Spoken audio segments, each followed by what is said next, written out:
It's terrifying to think that the very people who are supposed to keep your neighborhood safe can become the biggest threat inside your own home. I never thought I would be the kind of person to dial 911 with my hands shaking, my family hiding in the back room, while men who weren't police but acted like they were stormed through my living room shouting orders, as if they owned me. And I definitely never thought I would see a SWAT team outside my window because of an HOA, but that's exactly what happened. My name is Michael Anderson, and just a few months ago, my family and I moved into a seemingly perfect suburban community called Oak Ridge Meadows right outside Houston, Texas. The place looked like something out of a real estate commercial. Freshly paved streets, neatly trimmed lawns, kids riding bikes under streetlights, and security guards patrolling in SUVs with HOA decals on the doors. At first glance, it seemed safe, orderly, maybe even welcoming. But beneath that picture-perfect surface, there was something darker, something controlling, almost authoritarian. I started noticing it almost immediately. The HOA president, Gregory Holt, was a man in his 50s with a sharp suit, silver hair, and the kind of smile that didn't quite reach his eyes. He strutted around like a small-town mayor, and everyone seemed either terrified of him or eager to please him. His right-hand man, Rick Dawson, ran HOA security. Rick was a former cop, fired under questionable circumstances, though nobody seemed to talk about it directly. He had this bulky frame, a buzz cut, and a permanent scowl, like he was looking for someone to pick a fight with. He and his team of 3 guards didn't just patrol the neighborhood, they prowled. Watching, waiting, making people nervous. It started small for me. A warning letter about my trash bins being left out overnight. Another about my lawn being half an inch too long. At first, I brushed it off. Every HOA has rules, right? But then it escalated. The breaking point was the shed. I had built a small wooden shed in the backyard for my tools and bikes. It wasn't visible from the street. It wasn't hurting anyone, but within days, I got a letter stating it violated aesthetic guidelines. I appealed. I lost. Then another notice came. Remove it or face fines.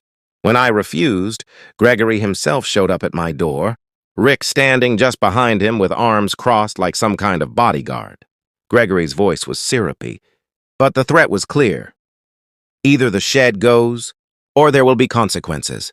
I remember standing there holding the door frame, staring at this man who thought he could dictate what happened on my property. I told him firmly, "You don't own my house. You don't get to break into my yard. If you want to take me to court, go ahead.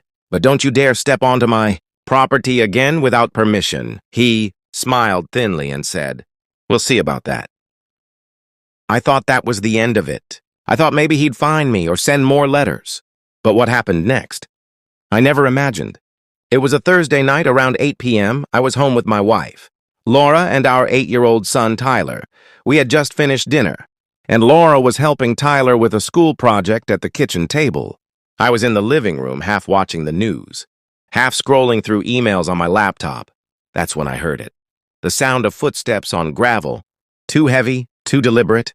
I got up and peered out the window.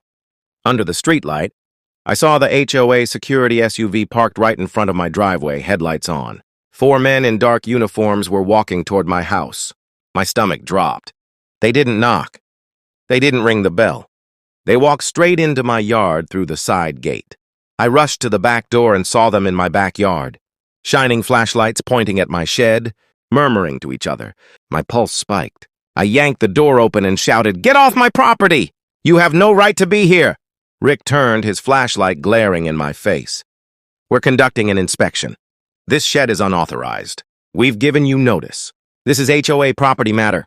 "This is my backyard," I shouted back. "You can't just break in," he smirked. "We have authority granted by the HOA board. If you want to fight it, talk to Gregory. Until then, this shed is being seized. Seized. Like I was some criminal and my shed was contraband." My hands shook with anger. I pulled out my phone and started recording, yelling at them to leave. But then Rick's tone changed. It got colder. "Step aside, Mr. Anderson, or we'll have to escort you inside for noncompliance." Before I could respond, 2 of his men moved toward me. Instinctively, I slammed the door shut and locked it. My heart was pounding as I yelled for Laura to take Tyler upstairs. She didn't ask questions. She grabbed our son and hurried away. his small voice asking, "What's happening, Daddy?" That's when I heard the crash, glass shattering. They had broken one of the back windows and climbed inside. My home, my safe place, violated. I dialed 911 with trembling hands, whispering into the phone, "This is an emergency. 4 armed men just broke into my house. They're not police. They're HOA security. Please send help." The operator's voice was urgent. "Stay on the line. Officers are being dispatched. Are they armed?" I glanced around the corner of the hallway. Rick was in my living room now. Flashlight beam cutting through the dark. A baton strapped to his side, radio crackling. His men were spreading out, one near the kitchen, another checking the hallway closet like they were conducting a raid. Armed enough, I thought. Dangerous enough. "Yes," I whispered. "At least batons. Maybe more. Please hurry." The operator told me to stay hidden, but that was impossible. Rick's voice boomed through my house. "Anderson, come out now! Don't make this harder." I ducked behind the staircase, every muscle in my body screaming to protect my family, to do something. Laura had locked herself and Tyler in the upstairs bedroom. I could hear Tyler crying softly, Laura whispering to him to stay quiet. And then a sick realization hit me. The way I had described this call, men breaking in armed, inside my home, the dispatcher probably flagged it as a home invasion with weapons. That meant police wouldn't just send a patrol car. They'd send everything. Minutes felt like hours. My house was filled with the sound of heavy boots, drawers opening, furniture scraping. My own belongings were being rifled through by men who had no right to be there. Rick shouted again, "You think the cops are going to save you? We are the law here." That was the final straw. My hands clenched so tight around my phone that my knuckles went white. Outside, faint at first, then louder. Sirens.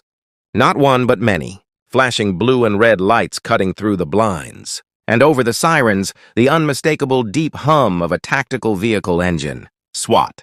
They were here. And in that moment, caught between the intruders in my home and the thunder of boots about to storm my front door, I realized this was about to become the most dangerous night of my life. The sound outside my house grew louder, sharper, until there was no mistaking it. Sirens, engines, radios crackling, the metallic slam of car doors opening. Red and blue lights strobed through every window, flickering across the faces of the men in my living room. For the first time since they broke in, I saw fear in their eyes. Rick froze, his flashlight beam jerking across the wall. One of his men whispered, Boss, that's SWAT." Rick snarled, "Stay calm. They don't know what's happening yet. We control this." But his voice trembled, betraying the crack in his authority. Then came the command. A deep, amplified voice booming from outside, shaking the walls. "This is the Houston Police Department. Occupants inside the house, step out with your hands visible. Do it now!" Laura gasped upstairs, and I could hear Tyler whimpering, his small hands muffling his sobs. I whispered up the stairs, "Stay put. Don't move until I come for you." My throat was dry, my heart hammering against my ribs. Rick marched to the window, peering through the blinds. "They think this is a hostage situation," he hissed. "Nobody move!" He pulled out his radio and barked into it, trying to sound official. "This is Oak Ridge HOA security. We have this under control. Stand down." But outside, the voice thundered again, sharper this time. "All individuals inside. Drop your weapons, put your hands up, and come out slowly. This is your final warning." The house fell into chaos. Rick's men shifted nervously, muttering to each other. One actually backed toward the broken window, ready to run. Rick turned on me, eyes blazing. "You did this! You called them!" I stood slowly from behind the staircase, my hands raised, my phone still clutched in one palm. "You broke into my house. I told you this would end badly." My voice was steady, but inside I was shaking so hard I thought my knees might give out. Then the front door exploded. A deafening crack as a steel battering ram splintered it open. In an instant, black-clad officers poured in, rifles raised, visors down, shouting commands. "Police! Hands on the ground, now!" Rick's men panicked. One dropped his flashlight and raised his hands immediately. Another bolted toward the back door, only to be tackled to the ground by 2 officers bursting in from the rear. The third froze in the hallway, his arms shaking as he dropped to his knees. Rick, though, wasn't ready to surrender. He grabbed his baton, holding it like a weapon, screaming, "We have authority! This is HOA jurisdiction. You can't—" He didn't get to finish. A laser sight pinned his chest, and an officer roared, "Drop it! Drop it now!" For a split second, I thought Rick was crazy enough to charge. But then, seeing his men face down on the floor, seeing the sheer force in front of him, he let the baton clatter to the ground and raised his hands, fury burning in his eyes. "Clear!" a SWAT officer shouted. "House secure!" The sound of boots thundered overhead as more officers swept the second floor. I called out desperately, "My wife and son are upstairs! Please, they're unarmed!" 2 officers disappeared up the stairs. Seconds later, I heard Laura's voice, trembling but strong. "It's okay, Tyler. It's okay." They emerged with her and Tyler, guiding them safely down. Laura's face was pale, her hands wrapped tightly around our son. When our eyes met, I felt something deep in my chest crack. Relief, fear, everything at once. The SWAT leader approached me, visor lifted now, stern eyes scanning me. "You the homeowner?" "Yes," I croaked, my voice breaking.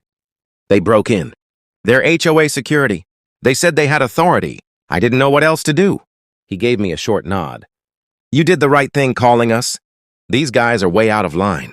Behind us, officers were zip-tying Rick and his men, dragging them out the front door one by one. The neighbors had gathered outside, a crowd forming on lawns and sidewalks, whispering, pointing, phones recording every second. The perfect image of Oak Ridge Meadows had shattered in front of everyone's eyes. Gregory Holt, the HOA president, arrived just then, storming down the street in his tailored suit, face red with fury. "This is outrageous," he bellowed. "You have no right to arrest my security team." They were enforcing HOA regulations. The SWAT commander turned on him with an icy glare. "Your security team broke into a private residence without a warrant, without probable cause, and threatened the homeowner. That's not enforcement. That's a crime." Gregory's jaw clenched, but before he could respond, 2 uniformed officers stepped forward and cuffed him as well. "You'll have your chance to explain downtown," one of them said flatly. The crowd gasped. Some neighbors actually cheered. I stood there in the doorway of my broken home, shattered glass crunching under my shoes, the night air thick with adrenaline. My son clung to my leg, asking over and over, "Daddy, are they gone? Are they really gone?" And for the first time in hours, I could finally say yes. The next few hours blurred together. Statements at the scene, photos taken of the broken window, the splintered door, the shed in the backyard that had sparked this entire nightmare. An officer told me Rick and his men were being charged with breaking and entering, unlawful restraint, and impersonating law enforcement. Gregory was facing conspiracy charges. It was bigger than I realized. As the patrol cars pulled away, taking the men who had terrorized my family into custody, neighbors approached me quietly. Some apologized for never speaking up about the HOA's abuses. Others admitted they had been scared of Gregory and Rick for years. One elderly woman whispered, "You saved all of us tonight. We were too afraid to stand up to them." When the last of the flashing lights faded down the street and the crowd dispersed, I finally closed what was left of my front door. The house was a mess, glass everywhere, drawers overturned. My belongings scattered, but it was still my home. My family was safe, and that was all that mattered. Later that night, when Tyler finally fell asleep curled against Laura, I sat alone in the living room, staring at the broken window. I thought about how quickly safety could vanish, how thin the line was between order and chaos. All it took was a handful of men who thought they were above the law. I realized something else, too. Homeowners associations are supposed to protect communities, keep them clean, organized, safe. But when that power goes unchecked, when egos and greed replace fairness, they can become as dangerous as the threats they claim to prevent. The SWAT team may have ended that night, but the scars it left on my family won't fade easily.